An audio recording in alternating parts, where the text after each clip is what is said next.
都说妈妈是不会飞的超人，一个人活成了千军万马。你们觉得呢？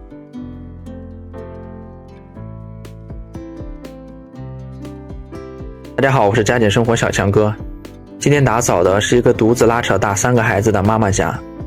以前都说女人能顶半边天，女主人说家里的一切都是她在顶着，生孩子、照顾孩子、伺候老公、伺候公婆，还要赚钱养家。家里的卫生只能做一些简单的省时的。自从当了妈妈后，这么多年从来没有睡过一个完整的觉，所有的美好年华都留给了孩子和家庭。上次逛街已经记不得是什么时候了，一切都围绕着孩子。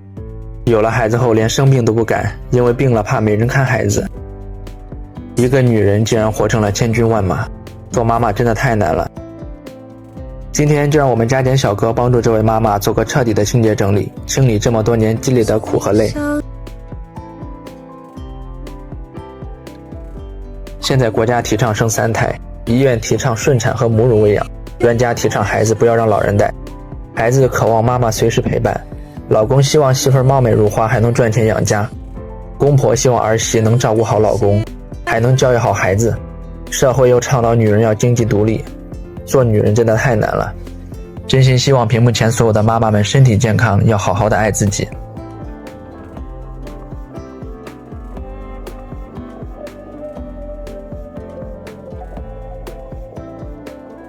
女主人说现在孩子最小的都已经上了初中，大的已经参加工作了，几个孩子对她都是特别的孝顺。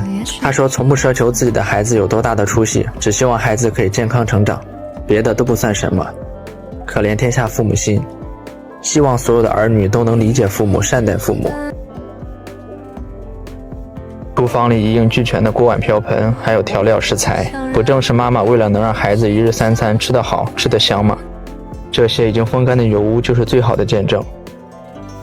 妈妈平时没时间清理，今天就让我们用油污净好好的清洁干净。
因为家里的东西实在太多了，6个小哥经过一整天的打扫才算清洁干净，共收费1000元。